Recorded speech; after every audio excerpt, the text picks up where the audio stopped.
Well, thank you. I didn't expect when I was invited down here that I'd be talking in front of a group of where I recognize about half the people in the room now. I had a great time this afternoon with a group of students here at the Nicholas School talking about some career futures in public service. I really should thank the folks that brought me down here, the people who sponsored this lecture, and I appreciate being asked to do the Lynn Day lecture this year. So I'd like to thank the Forest History Society, the Nicholas School for the Environment, and the Duke Department of History. And I want to thank in particular Jamie and Steve Lewis and my new friend John, who took me in hand today and guided me around, gave me a tour of the school, and I appreciate that. Just a quick one. I'm going to be talking today a little bit about the Centennial of the National Park Service, and it's the 100th anniversary. Hopefully you've heard Find Your Park somewhere in the background on television, radio, or the internet in the last several months. You know, the Centennial for the National Park Service is finally winding down. It's been going on for about a year. It's a lot of energy spent focused on tapping a reservoir of goodwill that many Americans have towards a known and pretty well trusted brand, the national parks.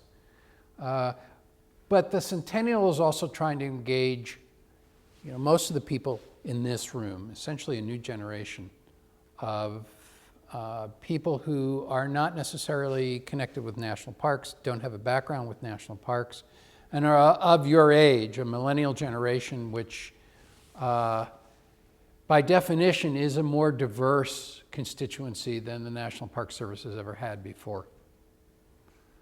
In doing so, I'll show my first slide here. They're trying to take advantage of every opportunity the social media can offer, and this is a picture of one of their social media that they call Centennial ambassadors. Does anybody recognize this person? She's very popular in the LA area. She's an actress or a Disney star of some sort. I think her name is Bella Thorne. Anyway, she has a tremendous Twitter following, and that's what got her the ambassadorship. You know, in retrospect, and Jamie and I were talking about this the other day, that only time will tell how effective this outreach, this Centennial effort has been in opening up the national parks and engaging a new generation of users. However, one thing is for certain, that President Obama has had no trouble finding his park. In fact, he's found about 27 of them. And these are all new national monuments that have been created during his administration. In fact, he has now set the record, taken it from TR, and set the bar pretty high.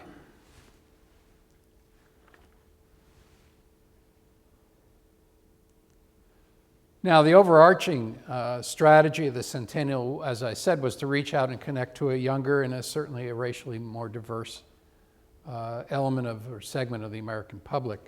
And to me, it always made a great deal of sense. But one thing is clear, that this has been pursued as really almost a single-minded objective. And I think it was a smart decision to concentrate on maybe a single objective among many.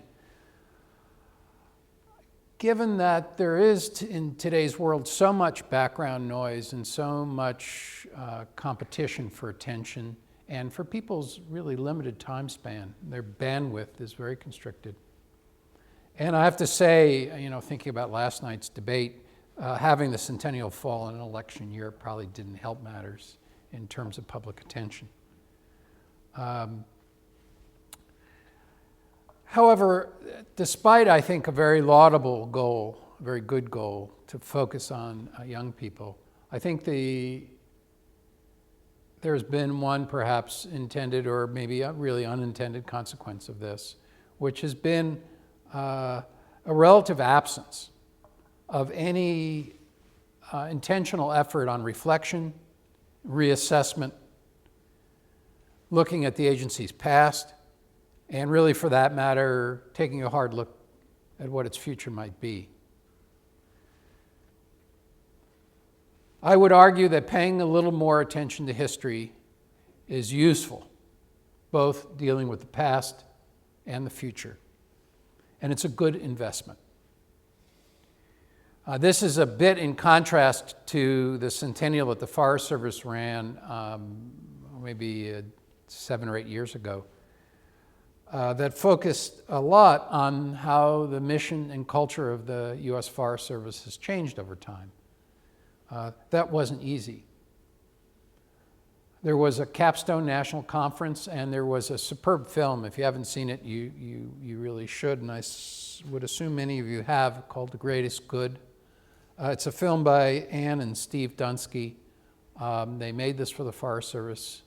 And I remember in particular when I saw that film, and it included some interviews with former chiefs of the Forest Service that I thought were very candid and forthright, and looking back in their careers and things they had done well and mistakes they had made.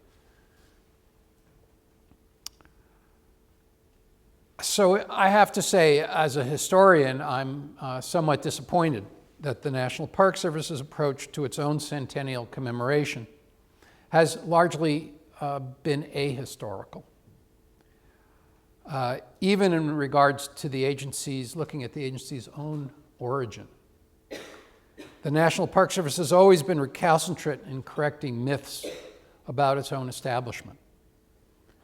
For almost a century now, there have been, in effect, 2 creation narratives that have played a major role in defining the agency's profile to the public. And it's maybe not surprising that both of those narratives somehow involve campfires.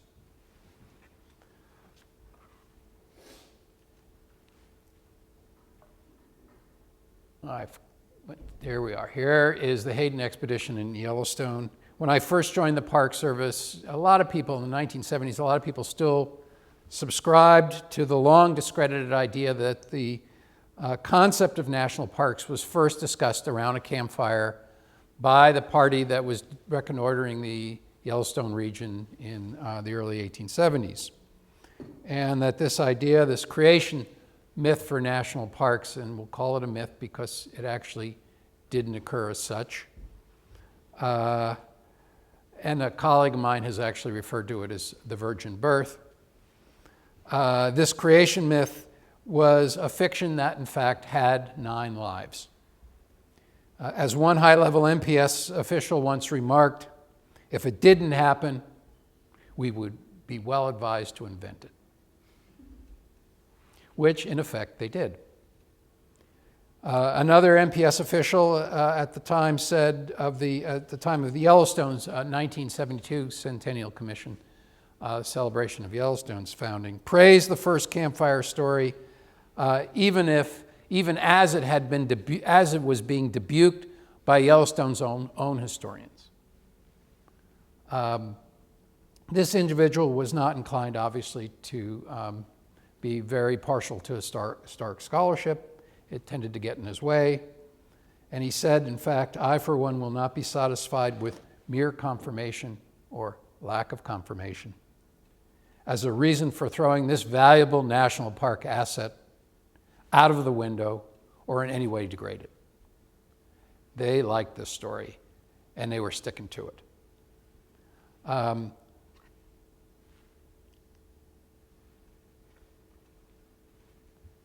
By the time this valuable asset, in fact, couldn't be held onto anymore, it had been so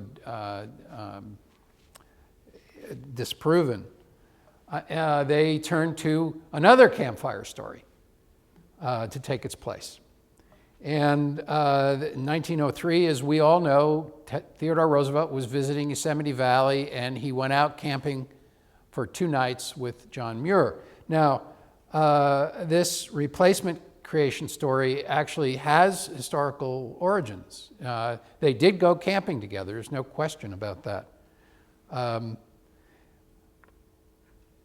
This event happened, and it had some major influence because Muir convinced Roosevelt to include Yosemite Valley, which was outside of Yosemite, the boundary of Yosemite National Park, still managed by the state of California.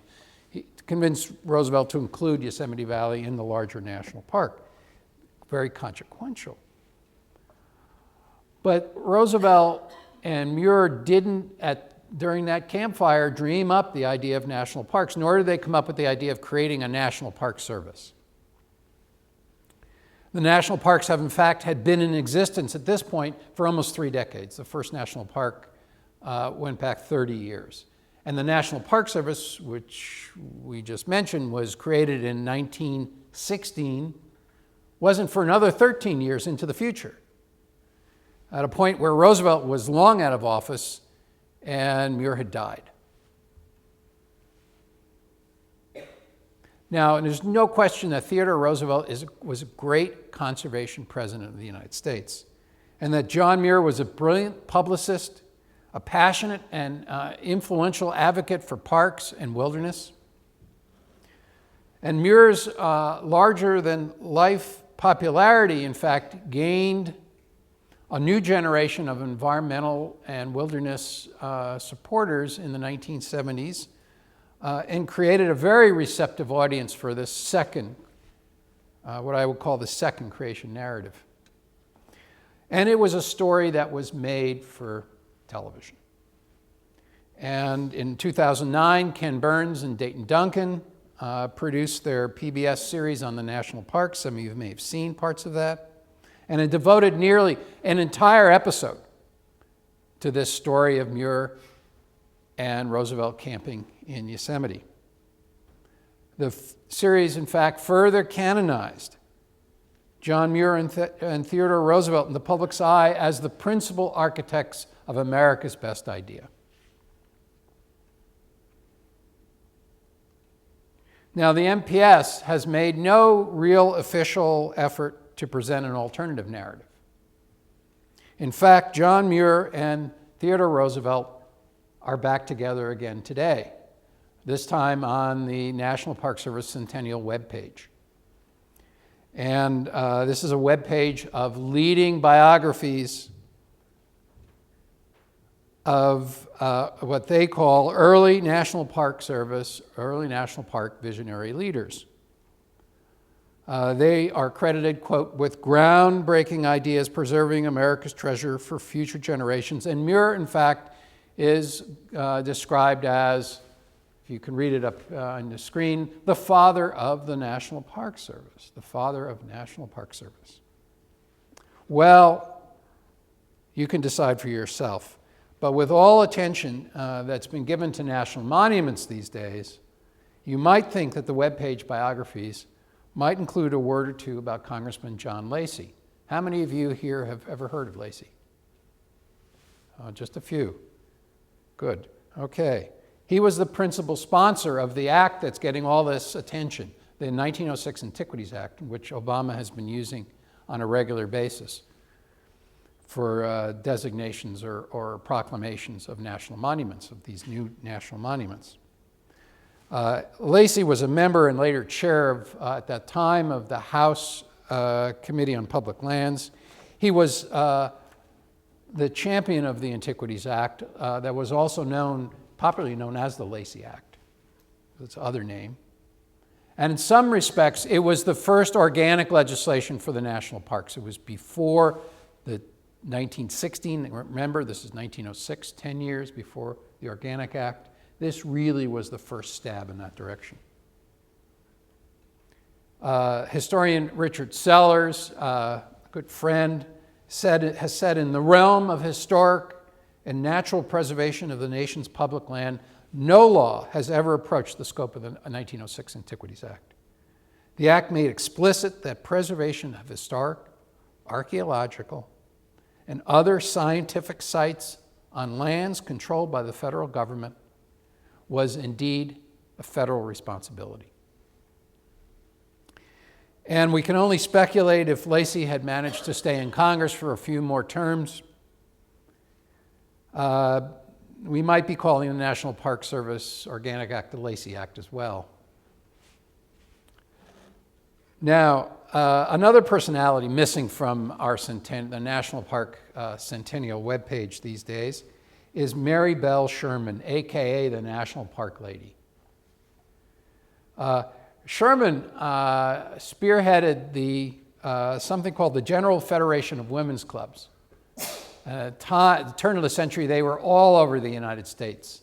In fact, she was running an organization of over 3,000 clubs and 1 million members that got behind legislation to create a professional Bureau of National Parks.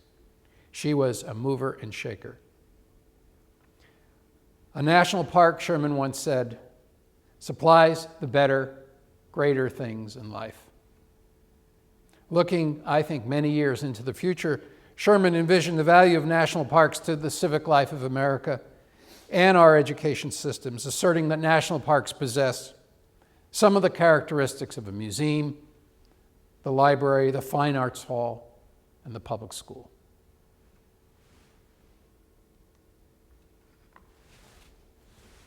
Also missing in action is Horace McFarlane, who's lost to history on the webpage, but was the longtime leader of something called the American Civic Association. McFarlane was the key guy in running the unsuccessful campaign to stop Hetch Hetchy Dam and the successful campaign, in fact, to create a professional Bureau of National Parks. In fact, the two were created, really the effort to create a National Park Service came on the rebound of the defeat on Hetch Hetchy. You could say it was almost a congressional consolation prize, but there were a lot of people pushing very hard for it at the time, including Mary Sherman and all of her compatriots. Between 1908 and 1916, McFarlane, who was described by his biographer as pursuing national parks with a, quote, single-minded perseverance. This guy really devoted his life and breath to this. He got the association to introduce no fewer than 16 different bills to create a national park system. Now, last but certainly not least, and perhaps the most striking omission on the Centennial webpage is the absence of any recognition for Frederick Law Olmsted Sr. This is a picture of Sr. in his younger years. In 1864, in the midst of the Civil War, President Abraham Lincoln signed legislation that set aside Yosemite Valley and the adjacent Mariposa groves of giant sequoias in California for public use, resort, and recreation, inalienable for all time. These federal lands were initially protected as was called a land grant, a grant of land by the Congress of the United States to the state of California, and Frederick Law Olmsted, who was living in California at the time, was tapped to provide an overarching vision for how this new park was to take shape. This grand new experiment in public park making. In his 1865 report back to the governor, Olmsted declared, "It is the will of the nation that this scenery shall never be private property." He called for, and I quote, "the establishment by government of great public grounds for the free enjoyment of the people." In essence, a prescription for the future of what? Our future national park system. The establishment and stewardship of these public lands, Olmsted asserted, were no less than a fundamental duty of democratic government, of any democratic government, based on principles of equity and benevolence. These are his words.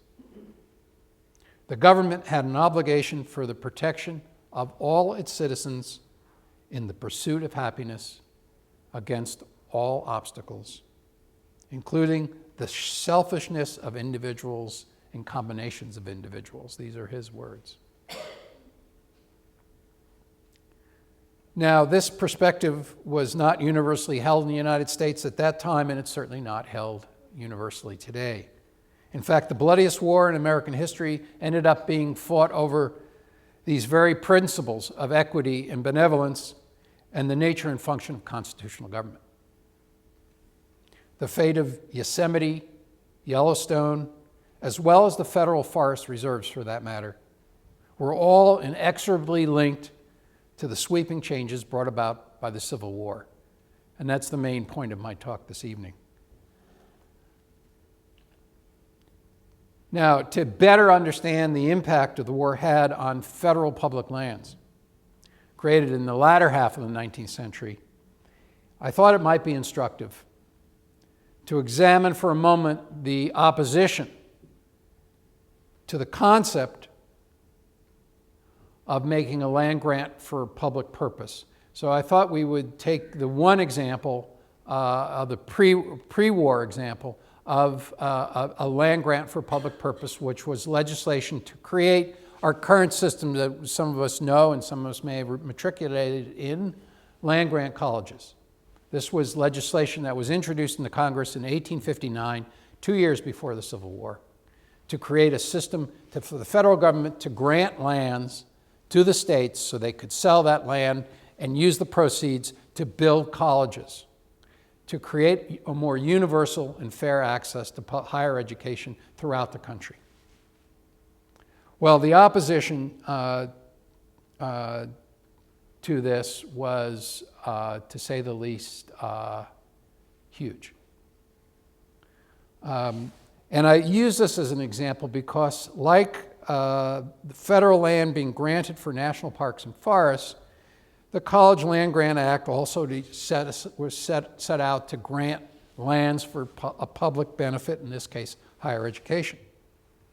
Well, when this got to Congress, in particular, it was met by a storm of opposition from Southern Democrats, who denounced the legislation, and I quote here, as one of the most monstrous, iniquitous, and dangerous measures ever introduced in Congress, ever submitted to Congress. One congressman declared that if the people demand the patronage of the federal government for either education or agriculture, it is because they have become debauched and led astray. Another warned that a dangerous precedent would be set and predicted that one day the national government would be feeding the hungry, clothing the naked, and one day building schools and even supporting schools. We won't get into health care.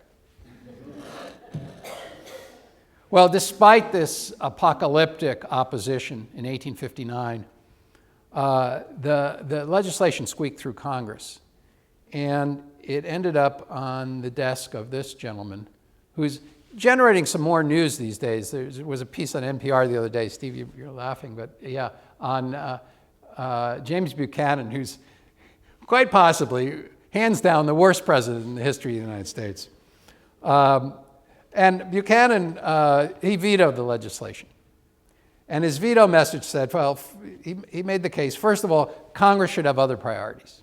Education wasn't among them. But even if education was a priority, Buchanan said, some states will benefit more than others. Well, I suppose that happens with almost every piece of legislation, but nonetheless. And if Congress chose to spend the money, regardless, on education, in Buchanan's own words, and I quote, it would break down the barriers that had been so carefully constructed in the Constitution to separate federal from state authority. For the record, his veto was sustained. So here you have it. Here's the argument against setting aside federal lands for a defined public purpose, an argument for narrowly restricting the responsibility and mandate of the federal government, for championing states' rights. Does any of this sound familiar? Of course, undergirding the states' rights argument, the fiscal and constitutional arguments, was a clear fear that any challenge to the status quo was a potential challenge to the institution of slavery and its political supporters.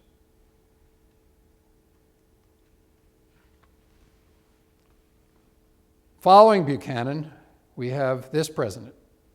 Historian David Blight at Yale has described the Civil War as our second American Revolution.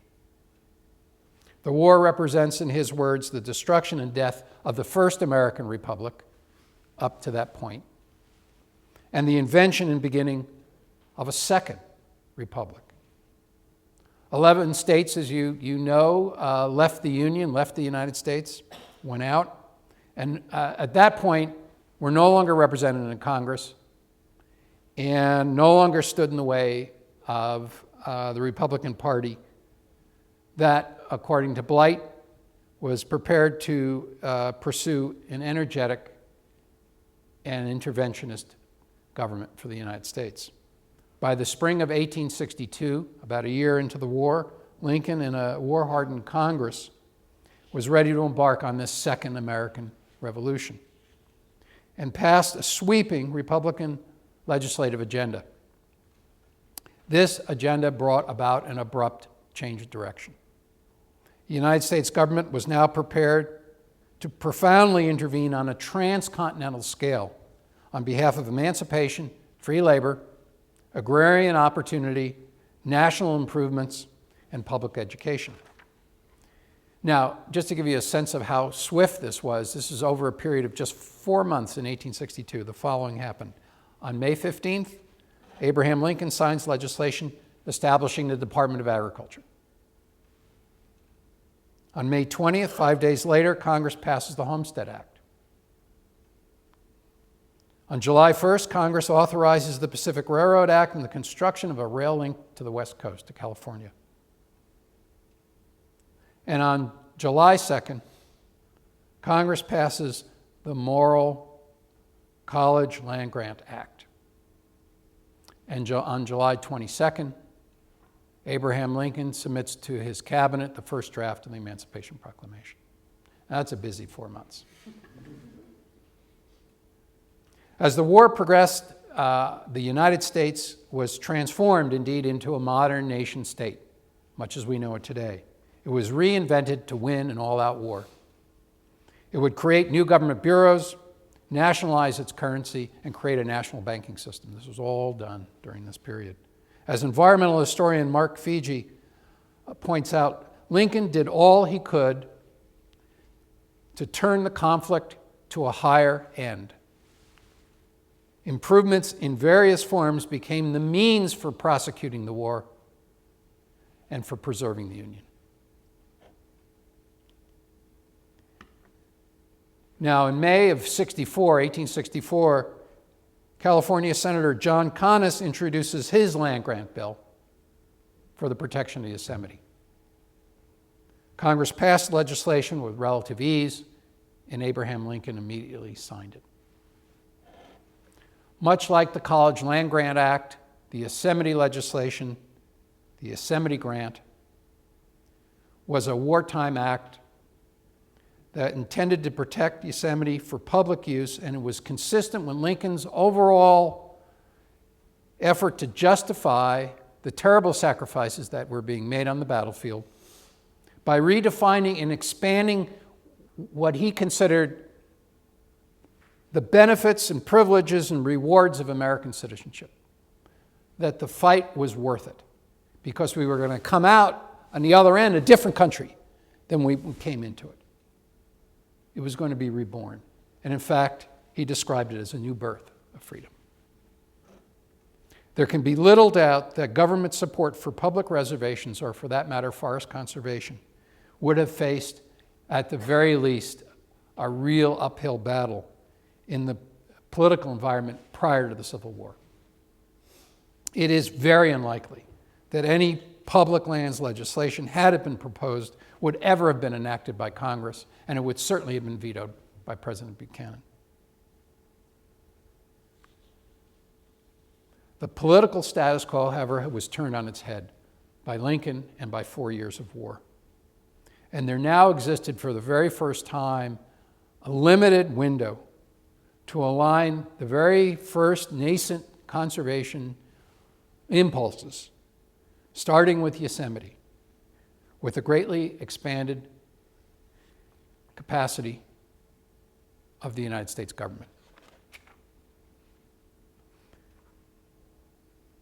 Now, in the intervening years between this passage of the Yosemite legislation in 1864 and the creation in 1872 of Yellowstone, so this is the first, in name national park, 1872. In those 8 years, the responsibilities of the federal government continued to grow. For example, Congress authorized the first social welfare programs that ever in the history of the United States. They established the Freedmen's Bureau to take care of former slaves. They established a pension office to take care of wounded war veterans. And they passed two important amendments to the United States Constitution, the 14th and 15th Amendments to the Constitution, as part of the overall Reconstruction, of the attempted Reconstruction of the South. Further extending the role of government by, in effect, nationalizing basic civil rights. They were no longer the province of states. They were essentially written into the Constitution. Due process and also the vote for African Americans. Thus, congressionally driven Reconstruction efforts in the South were not totally unrelated to the establishment of a 2 million acre federal reservation in Yellowstone. Or as historian Lisa Brady explains, and I'll quote her here, the establishment of federal authority over states' rights to determine citizenship and other civil rights also established increased federal power to decide what elements in what she calls our natural treasury, the natural places in this country, would become permanent fixtures of our national landscape.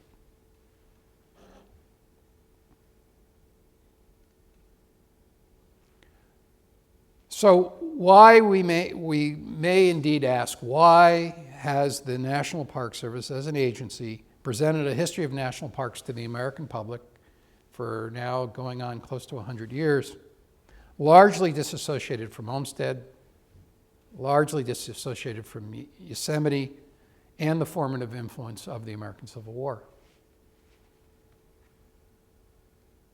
Well, for one thing, by the early 20th century, when the political momentum to create a National Park Service was really getting started,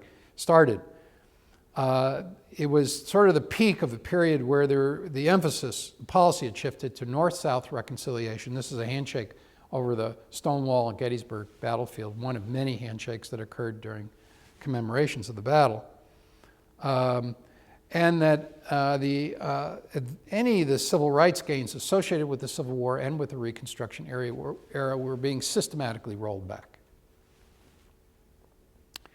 And race has always been a difficult issue for public institutions, and the national parks are no exception. Early National Park Service supporters and publicists likely found that any connection back to the Civil War in any form was an uncomfortable association. Olmsted himself was a problematic figure in the sense that he was Eastern. He was a reformer. He was also known for a book called The Cotton Kingdom, based on his travels through the pre-war South, and he was a chronicler with critical views of American slavery. The National Park Service, on the other hand, was comfortable with a different image of itself and its origins. As one senior NPS official explained, that regardless of the historic record, it was preferable to credit the birth of the national parks, and I quote, with a wonderful and interesting group of rugged Western pioneers. That's the story we want to tell. The fate of our national landscape has never, in fact, been a chronological narrative of progress, of one triumph after another, of one legislative landmark following another. History reads that way. But even when progress has been made, we know that it inevitably came at the expense of Native Americans, who were never beneficiaries of Lincoln's new birth of freedom. And efforts to establish and manage the national parks and national forests were always subject to undermining and reversal in Congress. Not surprisingly, it is always, and to this day, it has always been easier to establish national parks to get the support for that than it has been ever to get the support for funding them and staffing them at an adequate level. It took Congress, in fact, almost 8 years after the creation of Yellowstone to appropriate its first dollar for the park. Now, before the establishment of the National Park Service, these underfunded and understaffed national parks turned to help to the only federal institution that was disciplined, well-organized, and relatively well-supplied, the United States Army. Ironically, it was the Army that was called upon in a number of cases to sort of backstop a wavering Congress that so often really lacked the willpower and the determination to even follow up on its own initiatives. Like the Freedmen's Bureau that was, in fact, employed Army officers to run its offices and actually even run the schools in the South. The early national parks had to turn to the U.S. Cavalry to essentially protect them and manage them before the advent of the National Park Service. Buyer's remorse on the part of Congress hasn't, of course, only been the only challenge to public lands. This is, you can kind of make out, this is the entry sign to the Malheur Wildlife Refuge in Burns, Oregon. There remains within our divided country places where there is a deep-seated ambivalence and lack of confidence in democratic institutions, from public schools to public lands. Every now and again, persistent fault lines running through the foundations of our democracy have been shaken by demonstrations of antagonism towards government, and in particular to government's role in the management and stewardship of public lands.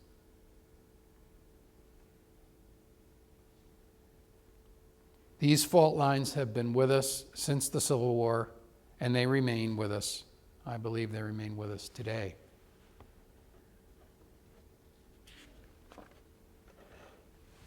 States' rights, private property, and anti-government rhetoric echo back to the days of the Civil War.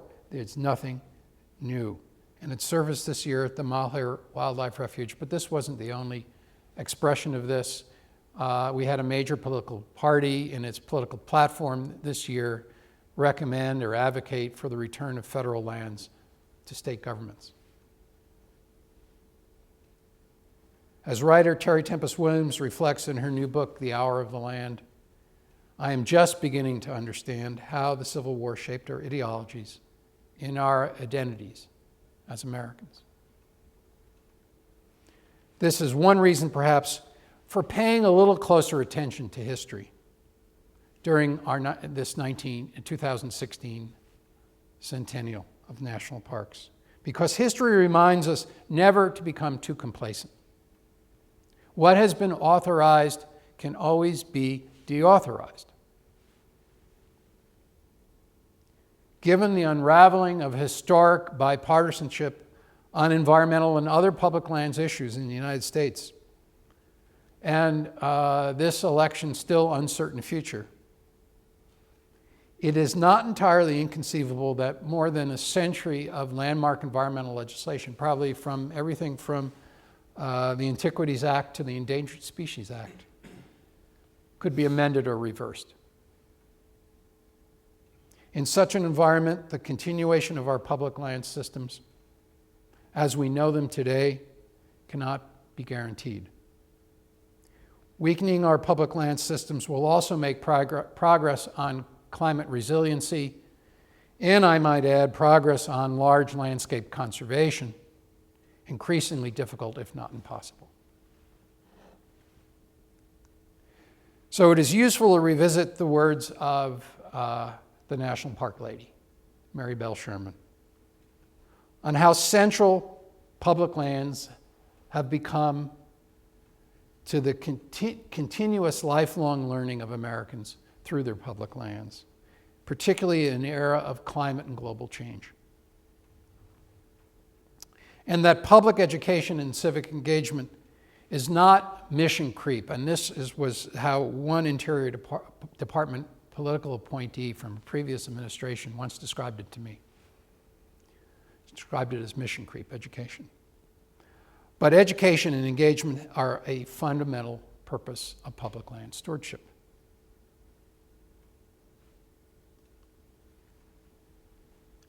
And given all the recent publicity about Obama's use of the Antiquities Act, perhaps we should know a little bit more about Congressman Lacey.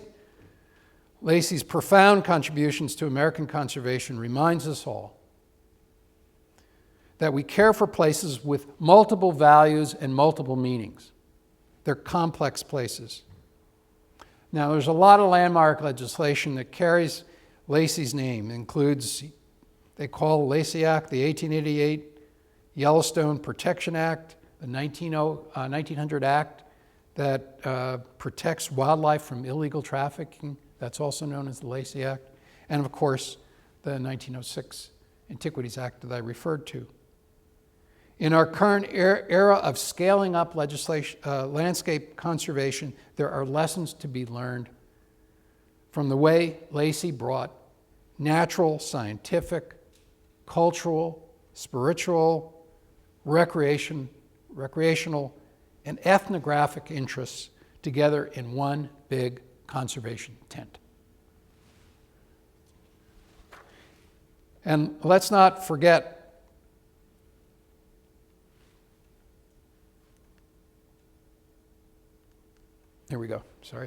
Let's not forget Horace McFarlane, who repeatedly reminded anyone who would listen to him that public lands are the heritage of all Americans and that are essential for the health and well-being of our democracy and, in his words, a plain necessity of good citizenship. And finally, we would be wise to pay a little more attention to Olmsted and his Yosemite report. And if you don't have a copy of the report, go online, download it. It's not very many pages. It's a good read. In fact, I would say that it's one of the most important instructive documents in conservation history, in American conservation history. Olmsted reminds us that the idea of protecting special places for the benefit of all people, not only a privileged elite, has always been an idea worth fighting for. And that change does not arise from a campfire conversation. The country's early conservation measures directly benefited from what Abraham Lincoln described as a remorseless revolutionary struggle for a new birth of American freedom.